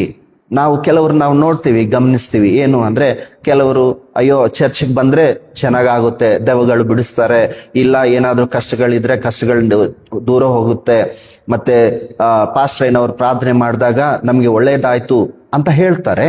ಆದ್ರೆ ಆ ಒಳ್ಳೇದಾದ್ಮೇಲೆ ಮತ್ತೆ ಮಂದಿರಕ್ಕೆ ಬರೋದಿಲ್ಲ, ಮತ್ತೆ ದೇವರನ್ನು, ಯಾಕಂದ್ರೆ ಇರುವ ಈ ಸೊಸೈಟಿಯನ್ನು ಹೆದರಿ, ಪರಿಸ್ಥಿತಿಗಳಿಗೆ ಹೆದರಿ ಅನೇಕರು ಯೇಸು ಸ್ವಾಮಿಯನ್ನು ಪರಿಪೂರ್ಣವಾದ ರಕ್ಷಕನಾಗಿ ಸ್ವೀಕರಿಸುವುದಿಲ್ಲ. ಅಂತವರಿಗೆ ಈ ಮಾತು ತುಂಬಾ ಭಯಂಕರ. ಏನು ಅಂದ್ರೆ, ಅವರು ಅಯ್ಯೋ ಆ ದಿನ ಅನ್ಕೊಂತಾರಂತೆ, ಅಯ್ಯೋ ನಾನು ಯೇಸು ಸ್ವಾಮಿ ಬಗ್ಗೆ ಇನ್ನ ಸ್ವಲ್ಪ ನಾನು ಪ್ರಾರ್ಥನೆ ಮಾಡಿದ್ರು, ಇಲ್ಲ ನಾನು ಇನ್ನ ದೇವರ ಕಡೆ ಇನ್ನ ನಾನು ಮೊರೆ ಇಟ್ಟಿದ್ರೆ, ಇಲ್ಲ ಆತನ ಬಗ್ಗೆ ಇನ್ನ ತಿಳ್ಕೊಂಡಿದ್ದಿದ್ರೆ ಅಯ್ಯೋ ನಾನು ಎತ್ತಲ್ಪಡ್ತಿದ್ನಲ್ವಾ ಅಂತ ಅವಾಗ ಅವರು ದುಃಖ ಪಡ್ತಾರಂತೆ. ನಿಜವಾಗ್ಲೂ ಪ್ರಿಯರೇ, ನಾವು ಗಮನಿಸೋದಾದ್ರೆ ಯೇಸು ಸ್ವಾಮಿ ಅವರ ಒಂದು ಭೂಲೋಕದಲ್ಲಿ ಅವರ ಒಂದು ಪರಿಚರ್ಯೆ ಅಂದ್ರೆ ಸರ್ವಿಸ್, ಅವರ ಒಂದು ಇದೆಲ್ಲ ನಾವು ನೋಡಿದ್ರೆ, ಮಾತು ಎಲ್ಲದರಲ್ಲಿ ನೋಡಿದ್ರೆ ಸ್ಪಷ್ಟವಾಗಿ ಒಂದೇ ಒಂದು ವಿಷಯದ ಬಗ್ಗೆ ಹೇಳಿದ್ರು. ಏನು ಅಂದ್ರೆ, ದ ಕಿಂಗ್ಡಮ್ ಆಫ್ ಗಾಡ್. ಸ್ಪಷ್ಟವಾಗಿ ದೇವರ ರಾಜ್ಯ, ಪರಲೋಕ ರಾಜ್ಯ, ಇವೇ ಅಧಿಕವಾದ ಅನೇಕ ವಿಷಯಗಳು ನಾವು ಪರಿಶುದ್ಧ ಗ್ರಂಥದಲ್ಲಿ ನಾವು ನೋಡ್ತೀವಿ. ಈಗಿನ ಕಾಲದಲ್ಲಿ ಪರಿಸ್ಥಿತಿ ಏನಾಗ್ಬಿಡ್ತು ಅಂದ್ರೆ, ದ ಗೋಸ್ಪಲ್ ಹತ್ರನೇ ನಾವು ನಿಂತು ಬಿಟ್ಟಿವಿ. ಆಕ್ಚುಲ್ ಆಗಿ ಹೇಳಬೇಕು ಅಂದ್ರೆ, the gospel of kingdom has to be preached frequently. ನಾವು ಏನ್ ಮಾಡ್ತಾ ಇದೀವಿ ಅಂದ್ರೆ, ಗೋಸ್ಪಲ್ ಆಫ್ ಜೀಸಸ್ ಕ್ರೈಸ್ಟ್ ಎಷ್ಟುವರೆಗೆ ನಾವು ಹೇಳ್ತಾ ಇದೀವಿ ಅಂದ್ರೆ, ಆತನನ್ನು ನೀವು ನಂಬಿದ್ರೆ ಅದು ಆಗುತ್ತೆ, ಇದಾಗುತ್ತೆ, ಎಲ್ಲದೂ ಒಳ್ಳೇದಾಗುತ್ತೆ. ಆದರೆ ಆತನ ಒಂದು ಉದ್ದೇಶ, ಆತನ ಒಂದು ಪರ್ಪಸ್ ಏನಿದೆ ಅಂದ್ರೆ, ಆತನು ಬಂದಿರುವ ಒಂದು ಉದ್ದೇಶ ಏನಂದ್ರೆ, ನಿನ್ನನ್ನು ನನ್ನನ್ನು ತನ್ನ ದೇವರಿಗ ಒಂದು ರಾಜ್ಯವನ್ನಾಗಿಯೂ ಯಾಜಕರನ್ನಾಗಿಯೂ ಮಾಡುವುದಕ್ಕೋಸ್ಕರ ತನ್ನ ಒಂದು ರಕ್ತದಿಂದ ನಮ್ಮನ್ನು ವಿಮೋಚಿಸಿದ್ರು. So the most important thing ಏನು ಈ ಕಾಲದಲ್ಲಿ ಅಂದ್ರೆ, the kingdom, the gospel of kingdom has to be preached frequently. So ನಾವು ಈ ಮಾತು ನಮಗೆ ನಾವು ಓದಿದ್ರೇನೆ ತುಂಬಾ ಭಯ ಅನಿಸುತ್ತೆ. ಏನು ಅಂದ್ರೆ, ಆ ಒಂದು ಸೆಕೆಂಡ್ನಲ್ಲಿ ಸಿದ್ಧಪಟ್ಟವ್ರು ಹೋಗ್ಬಿಡ್ತಾರೆ, ಇಲ್ಲ ಬಿಟ್ಟವರು ಪರಿಸ್ಥಿತಿ ಎಷ್ಟು ಭಯಾನಕವಾಗಿರುತ್ತೆ ಅಂದ್ರೆ, ಅವಾಗ ನಾವು ನೆನೆಸ್ಕೊಂಡ್ರು ಕೂಡ ಸಮಯ ಇರೋದಿಲ್ಲ. ಅವಾಗ ನಾವು ಅನ್ಕೋಬಹುದು, ಅನೇಕರು ಅನ್ಕೊಂತಾರೆ ಅವಾಗ, ಅಯ್ಯೋ ನಾನೀಗ ಮಂದಿರಕ್ಕೆ ಅಯ್ಯೋ ನನ್ನ ಪಾಸ್ಟ್ರೈನವ್ರು ಹೇಳ್ತಾ ಇದ್ರು, ವಾರ ವಾರ ಬರ್ರಿ, ಮತ್ತೆ ಮಂದಿರಕ್ಕೆ ಬರ್ರಿ, ಪ್ರಾರ್ಥನೆ ಮಾಡ್ರಿ, ಬೈಬಲ್ ಓದ್ರಿ, ಆಮೇಲೆ ಈ ಒಂದು ಕರ್ತನ ಮೇಜನ್ನು ತಗೊಂತಾ ಇರಿ, ಎಷ್ಟೋ ಇವೆಲ್ಲ ಹೇಳಿದ್ರು. ಆದ್ರೆ ನಾವು ಸಲೀಸಾಗಿ ತಗೊಂಡ್ಬಿಟ್ವಿ. ಹಾಗೆ ಈಗ ಪರಿಸ್ಥಿತಿ ಏನು ಅಂದ್ರೆ, ಈಗ ನಾವು ಅವೆಲ್ಲ ಮಾಡ್ಬೇಕಂದ್ರೂ ಕೂಡ ನಮಗೇನ ಅಂದ್ರೆ ಕೈ ಮೀರ್ಬಿಡ್ತು ಅಂತ ಅನೇಕರು ಚಿಂತಿಸುವ, ದುಃಖ ಪಡುವ ದಿನವೇ ಆ ದಿನವಾಗಿ ನಾವು ಕಾಣ್ತೀವಿ. ಸೊ ಆ ದಿನಕ್ಕೋಸ್ಕರ ನಾವು ಅಂತ ಒಂದು ಸ್ಥಿತಿಯಲ್ಲಿ ಇರಲಾರ್ದೆ, ದೇವರು ಸ್ಪಷ್ಟವಾಗಿ ಹೇಳ್ತಾ ಇರೋದೇನೆಂದ್ರೆ, ಸಮಯವು ಸಮೀಪವಾಗಿದೆ. ಸೊ ಕಾಲವು ಸಮಯವು ಸಮೀಪವಾಗಿದೆ, ದೇವರ ಬರುವಣಿಕೆ ಅತಿ ಸಮೀಪವಾಗಿದೆ.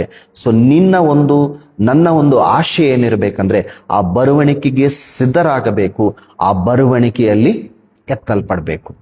ಆ ಎತ್ತಲ್ಪಟ್ಟ ಮೇಲೇನೆ ನಮ್ಮ ಒಂದು ಪರಿಪೂರ್ಣವಾದ, ಅಂದ್ರೆ ಅದಂತಾರಲ್ವಾ, ಈ ನಮ್ಮ ಒಂದು ಲೈಫ್ಗೆ ಒಂದು ಮೀನಿಂಗ್ ಇದೆ. ಈ ಲೋಕದಲ್ಲಿ ನಾವು ಎಷ್ಟೇ ಮಾಡಿದ್ರು ಕೂಡ ಅದಕ್ಕೆ ಒಂದು ಪರಿಪೂರ್ಣತೆ ಇಲ್ಲ. ಆದರೆ ಆ ಬರುವಣಿಕೆಗೆ ಸಿದ್ಧರಾಗಿ ನಾವು ಎತ್ತಲ್ಪಟ್ಟ ಮೇಲೇನೆ ಅದೊಂದು ಪರಿಪೂರ್ಣತೆ ನಾವು ನೋಡ್ತೀವಿ.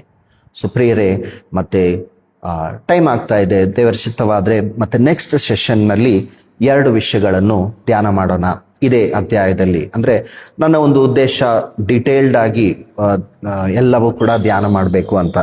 ಸೊ 2 ವಿಷಯಗಳು ನೆಕ್ಸ್ಟ್ ಸೆಷನ್ನಲ್ಲಿ ಏನು ಅಂದ್ರೆ, ಒಂದು, ಯೇಸು ಕ್ರಿಸ್ತನ ರಕ್ತವು ಹೇಗೆ ಎಂಥ ಒಂದು ಶಕ್ತಿ ಉಳ್ಳದು, ಆಮೇಲೆ ಹೇಗೆ ವಿಶ್ವಾಸಿಗಳನ್ನು ಮತ್ತೆ ರಕ್ಷಿಸುತ್ತದೆ, ವಿಮೋಚಿಸುತ್ತದೆ, ಅನೇಕ ವಿಷಯಗಳು ಪರಿಶುದ್ಧ ಗ್ರಂಥದಲ್ಲಿ ಏನಿದೆ ಅನ್ನೋದು ಅದು ನೋಡೋಣ. 7 ವಿಷಯಗಳು.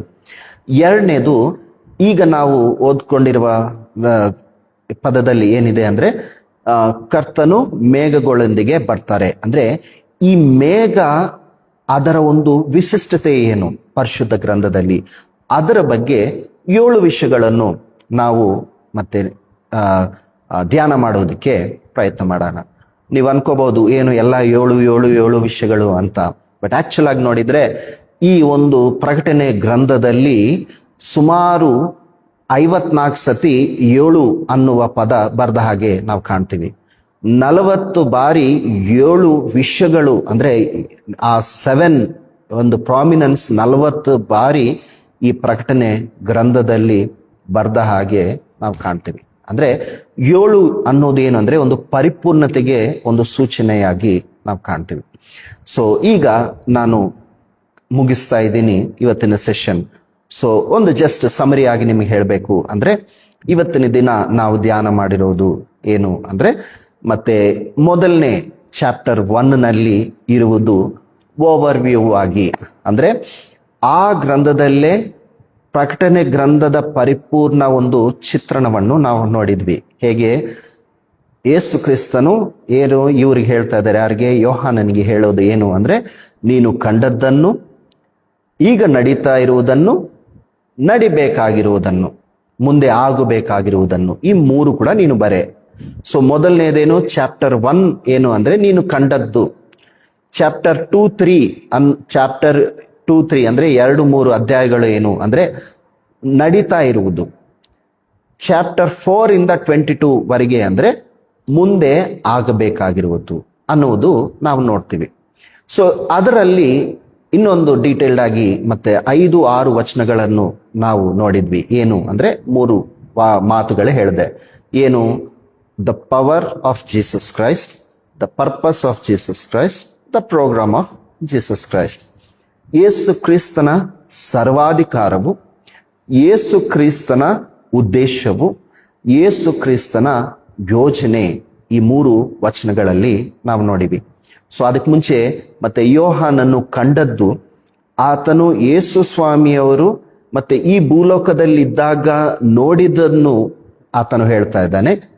ಈಗ ಈ ಪ್ರಕಟಣೆ ಗ್ರಂಥದಲ್ಲಿ ಆತನು ಆತ್ಮ ವಶನಾಗಿದ್ದಾಗ ಯೇಸು ಸ್ವಾಮಿಯ ಪರಿಪೂರ್ಣ ಮಹಿಮೆಯನ್ನು ನೋಡ್ತಾ ಈ ಒಂದು ಕಂಡದ್ದನ್ನು ಬರೆದ ಹಾಗೆ ನಾವು ನೋಡ್ತಾ ಇದೀವಿ. ಸೊ ಈ 3 ವಚನಗಳಲ್ಲಿ ನಾವು ನೋಡಿದ್ದು ಏನು ಅಂದ್ರೆ, ಯೇಸು ಕ್ರಿಸ್ತನ ಸರ್ವಾಧಿಕಾರ ಏನು ಅನ್ನೋದು ಆ ವಚನದಲ್ಲಿ ನಾವು ನೋಡ್ತೀವಿ. 2ನೇದು, ಯೇಸು ಕ್ರಿಸ್ತನ ಒಂದು ಉದ್ದೇಶ. ಏನು ಉದ್ದೇಶ ಆಗಿತ್ತು ಅಂದ್ರೆ, ನಮ್ಮನ್ನು ತನ್ನ ರಕ್ತದಿಂದ ವಿಮೋಚಿಸಿ ನಮ್ಮನ್ನು ಏನ್ ಮಾಡ್ತಾರೆ ಅಂದ್ರೆ ಯಾಜಕರನ್ನಾಗಿಯೂ ಒಂದು ರಾಜ್ಯವನ್ನಾಗಿಯೂ ಮಾಡುವುದಕ್ಕಾಗಿಯೇ ಆತನ ಉದ್ದೇಶವಾಗಿ ನೋಡಿವಿ. ಆತನ ಪ್ರೋಗ್ರಾಮ್ ಏನಿತ್ತು ಅಂದ್ರೆ, ಆತನ ಬರುವಣಿಕೆಯಲ್ಲಿ ತಾನು ಸಿದ್ಧಪಡಿಸಿದ ಸಭೆಯನ್ನು ಕೊಂಡು ಹೋಯ್ತಾನೆ. ಯಾರು ಸಿದ್ಧರಾಗುವುದಿಲ್ಲವೋ ಅವರು ಏನ್ ಮಾಡ್ತಾರೆ ಅಂದ್ರೆ ತಮ್ಮ ಎದೆಗಳನ್ನು ಪಡ್ಕೊಳ್ತಾರೆ. ಸೊ ನಾನು ಮುಗಿಸ್ತಾ ಇದ್ದೀನಿ. ನೆಕ್ಸ್ಟ್ ಸೆಷನ್ನಲ್ಲಿ ಮತ್ತೆ ಯೇಸು ಕ್ರಿಸ್ತನ ರಕ್ತದ ಬಗ್ಗೆ 7 ವಿಷಯಗಳು, ಆಮೇಲೆ ಅಂದ್ರೆ ಪವಿತ್ರವಾದ ರಕ್ತದ ಬಗ್ಗೆ 7 ವಿಷಯಗಳು. ಎರಡನೇದು ಯೇಸು ಕ್ರಿಸ್ತನ ಅಂದ್ರೆ ಈ ಮೇಘದೊಳಗಿನ್ ಅಂತ ನಾವು ಮಾತು ನೋಡಿದ್ವಿ, ಕರ್ತನು ಮೇಘದೊಳಗಿಂದ ಬರ್ತಾನೆ ಅಂತ. ಸೊ ಆ ಮೇಘಕ್ಕೆ ಇರುವ ವಿಶಿಷ್ಟತೆ ಏನು ಪರಿಶುದ್ಧ ಗ್ರಂಥದಲ್ಲಿ ಅನ್ನುವುದು 7 ವಿಷಯಗಳನ್ನು ಧ್ಯಾನ ಮಾಡುವುದಕ್ಕೆ ಪ್ರಯತ್ನ ಮಾಡೋಣ.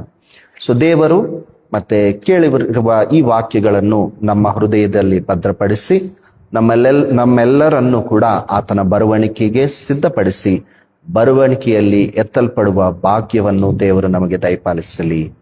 ಆಮೆನ್. ಎಲ್ಲರಿಗೂ ನನ್ನ ಒಂದು ವಂದನೆಗಳು, ಮರ್ನಾಥ ಸಲ್ಲಿಸ್ತಾ ಇದ್ದೀನಿ.